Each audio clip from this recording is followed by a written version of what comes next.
Let's move on to main topic number 2. Rob, what is our second main topic today? Oh, I like this topic. It comes from Anthony Gardner.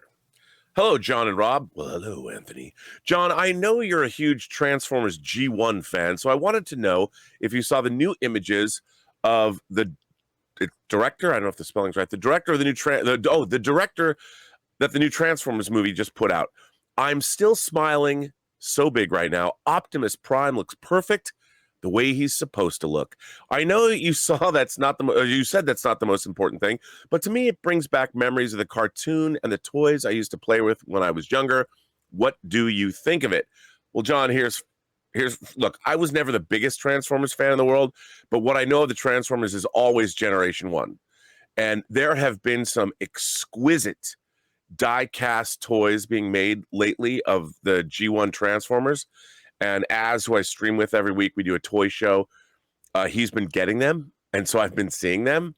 And man, seeing those G1 Transformers really turned me on. I got to tell you. I mean, give me more die-cast, John. So Cinema Blend says, rather than return to the present-day narrative we last visited in 2017's The Last Night, Transformers Rise of the Beasts will pick up 7 years after the events of Bumblebee, which by the way, I love this. Oh, so although don't expect Haley Stansfield's Charlie Wilson to return unless she's secretly cameoing.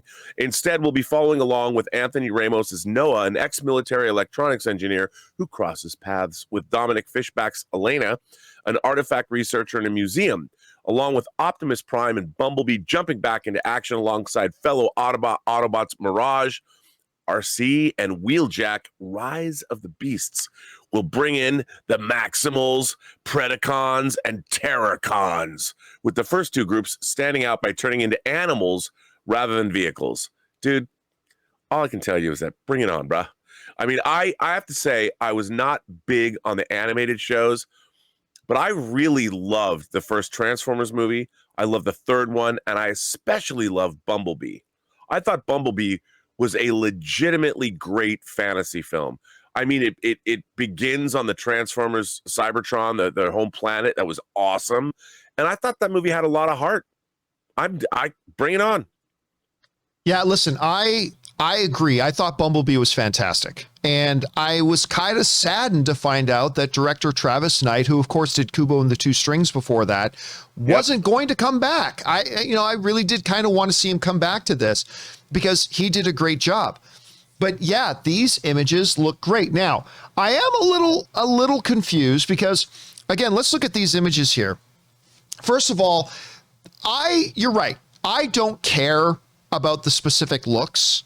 Now, yes, this image of Optimus Prime in this truck form, that is the true G1 look of Optimus Prime. I mean, come on. I mean, it's right from the, like, yeah. I mean, it is, but it never bothered me either that in the Michael Bay versions, I mean, there's a lot of things about the Michael Bay versions of Transformers that bothered me. Yeah. But one of the things that did not bother me was the fact that they used the longer nose truck. It didn't bother me. It's like if you hated the Transformers movies, if suddenly Optimus Prime had the flat face truck like the Peterbilt like this one, that wouldn't have suddenly magically made the movie any better. So no, but it doesn't bother me.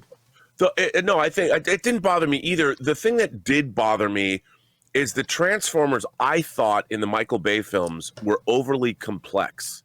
It felt like they had millions of pieces, and it was cool to watch them transform, but it didn't.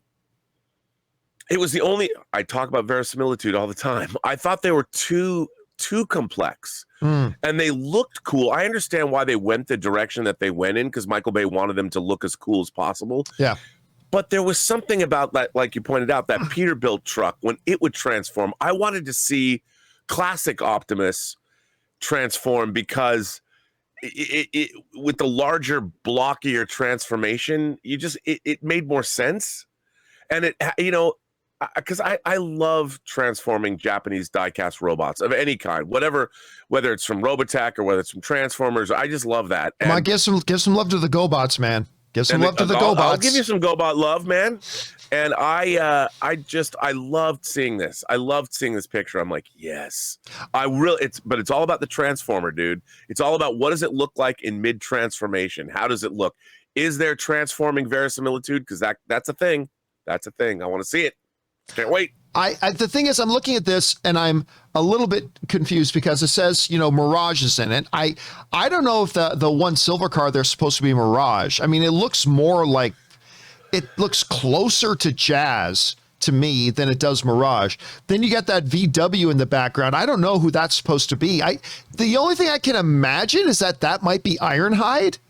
Maybe it might be Ironhide. I mean, it's the wrong color, but that doesn't really matter. Like Ironhide would be red, obviously, but I mean, so I'm not sure. I just want to say, in this picture, look at how happy the director of the Transformers is. Capel, yeah. Who, by the way, did a really good job directing Creed 2.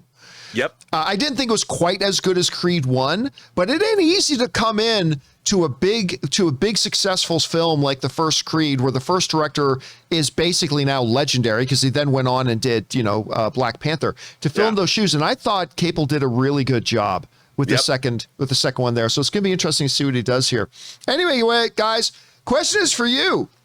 What do you think about the look of the Transformers vehicles? Definitely much more accurate to the original G1 look. Does that excite you? Do you not care? Whatever your thoughts are, jump on down into the comment section below and leave them there.